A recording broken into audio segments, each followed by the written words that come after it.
Silent Hill has never been about a physical place. It's a personal hell crafted from the mind of a single tormented soul.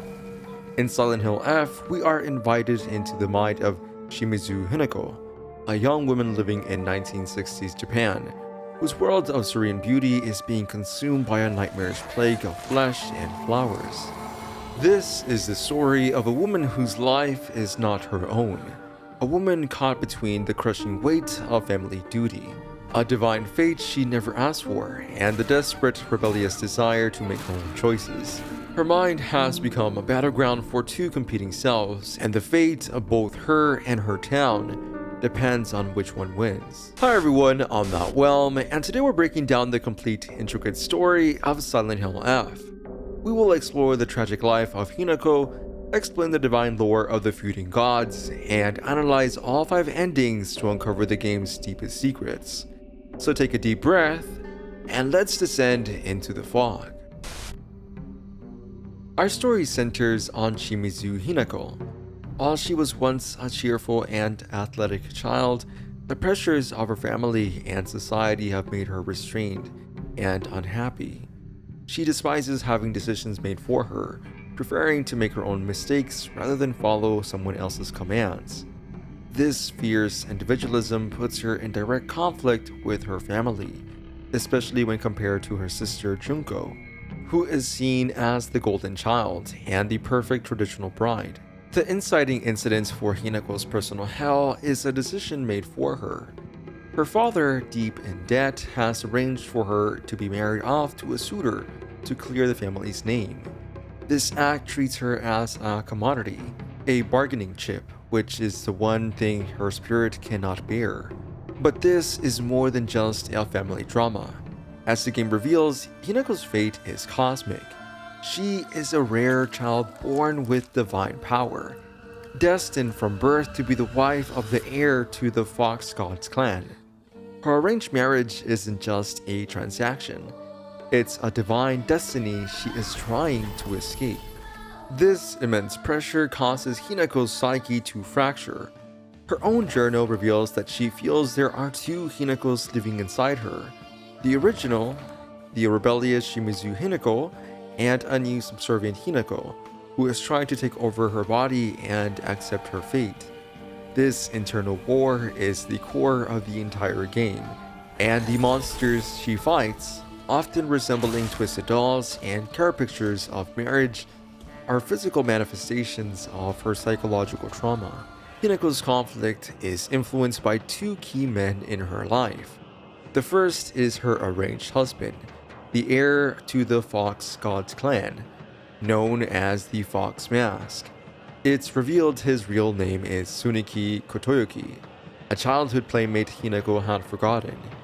He is the embodiment of her unwanted fate, a man who is himself under a spell that leads him to seek her out. From Hinako's perspective, he is like a prince from a fairy tale, yet his kind eyes can turn frighteningly sharp. He offers a seductive escape from her struggle, a life of comfort where she won't have to think anymore, where she can just follow his commands and be happy. This is the voice of the subservient Hinako, tempted to give up her will, her very soul, for a life without conflict.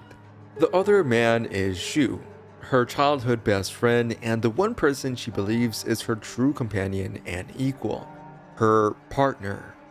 Their bond was built on mutual respect, a safe haven from the gender roles they both rejected. Coming from a long line of physicians, Shu has a deep knowledge of medicine and often gets Hinako's medicine for her frequent headaches, building a deep foundation of trust. But Shu hides a dark secret. He exploits this trust, pretending to be her ally while secretly supplying her with drugs, the red capsules, in a twisted attempt to make her spiral into addiction. His goal is to sabotage the arranged marriage so that her suitor will reject her, allowing him to deceive his way into her life. Both men in her life are trying to manipulate her, leaving Hinako utterly and truly alone in her struggle. Hinako's internal war can end in 5 distinct ways, each representing a different resolution to her psychological torment. Let's break down every ending in order. Coming home to roost. Normal ending. This is the most straightforward and tragic ending, achieved by completing the game normally. Here, Hinako's rebellion against her father's wishes leads her to her banishment, and the trauma of this rejection festers. Fueled by the red capsules supplied by Shu, she spirals into a drug abuse, trying to quiet the darkness consuming her, but the addiction only delays the inevitable. In a final psychotic break, she dons a wedding dress and brutally murders her own parents. The post-credit scenes confirm she goes on to killing 2 more people, a grim conclusion to her complete mental breakdown. She fought her fate, but lost her mind in the process. Fox's wedding. Bad ending. In this ending, Hinako does not use the drugs and instead marries in accordance with her father's wishes. However, her compliance is just a fragile mask for the rage festering beneath, and she still murders her parents in a psychotic break. After a clash between her 2 selves, her original rebellious self is banished, and she is forced to drink an elixir that destroys her identity. The post-credit scene is heartbreaking. A faceless bride weeping that she doesn't want to end up like her mother. She gains her family's acceptance but loses her soul, becoming a hollow object with no identity of her own. The fox wets its tail. Good ending. In this ending, Hinako finds her strength. She stops doubting herself and lets go of the anger she holds towards her parents and her manipulative husband. She stands up to them, kindly acknowledging their efforts but firmly stating that she cannot be molded by their desires. She chooses her own path and walks away with her free will intact. However, this is only a good ending for her. It's implied the fox god was protecting the town from geysers with high arsenic concentrations. By rejecting him, Hinako dooms everyone in Ebisugaoka, whose residents are forced to evacuate. Her personal freedom is an act of selfishness that comes at the cost of her entire community. Ebisugaoka in silence. True ending. This is the most profound ending. Hinako realizes that higher powers are influencing her fate and her will. She confronts the gods and learns of her divine destiny. She is a rare, blessed child fated to marry the heir of the Fox Mask clan. After the battle, she comes to terms with her fractured self, and her 2 halves reconcile. Both versions of Hinako return to a peaceful town. Fox Hinako receives a letter from her suitor and considers a relationship with him, but this time out of her own free will. Meanwhile, the original Hinako is now free to decide her own path entirely. She has broken free from the divine rule and become the main driver of her own path, achieving true humanity. The Great Space Invasion. UFO ending. Finally, we have the UFO ending, a series tradition that is purely a joke. After completing a series of absurd tasks like finding movie posters and listening to all of the UFO radio broadcasts, you unlock a retro manga ending. In it, the kids joke about aliens causing the town's problems. Sakuko brings in a shady alien detector robot, and Shu gets a knuckle sandwich for trying to spill an embarrassing secret. It ends, of course, with a UFO piloted by barking dogs flying away. This ending has no deep symbolism. It's just the developers having some fun, much like in other Silent Hill games. So after 5 different endings, a divine conspiracy, a fractured psyche, and a town drowning in flowers and flesh, what is the ultimate story of Silent Hill F really about?